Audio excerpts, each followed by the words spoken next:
Back home now, and the minutes of the RBA's December meeting have been released, and weakening jobs figures and dropping inflation could point to a rate drop in February. Joining me live is Wallace Advocates founder and director, Emily Wallace. Emily, welcome to the program. I'm going to get you to get the crystal ball out straight away. Can we start with a prediction? Is there a good chance of a rate cut in February, do you think? Look, I certainly hope so, along with many buyers in the property market. It would be great to see a rate drop. If it doesn't happen in Feb, I do expect it to happen in 2025 in the first half of the year. Okay, now let's get on to your corner of the world. It's all about property, it's all about buying, it's about giving advice to people. What about the hidden costs of buying property? Of course, it's a great way to build your wealth, but you need more than just your deposit. You certainly do. I think the number one thing that a lot of buyers, particularly first home buyers, don't realise is when you're buying a property, your body corporate fees in apartments actually impact your borrowing capacity. And there are a lot of first home buyers out there buying units, apartments, townhouses, and these fees could be upwards of $5,000 a year. It's an often hidden cost that people don't see, along with obviously stamp duty, insurances, conveyancing fees, and building and pest inspections. A lot of people are looking for potential good buys, and 2025, it's going to be an interesting year. Have you isolated some spots around the country that would be particularly interesting for people?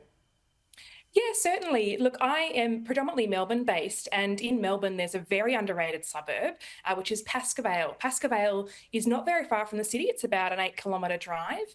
It's near to the airport. It's got some great schools.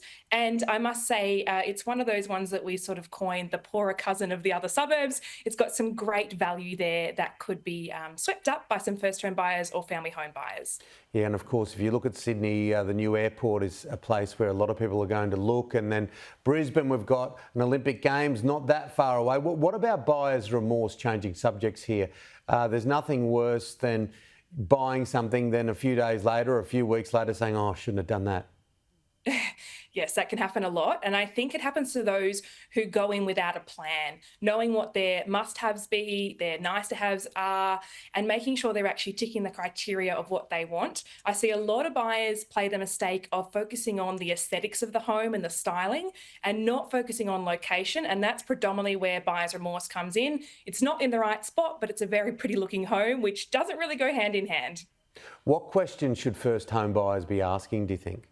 Many, of course. They should be asking every question that possibly pops in their head. Some people, that is not the time to be shy, is it?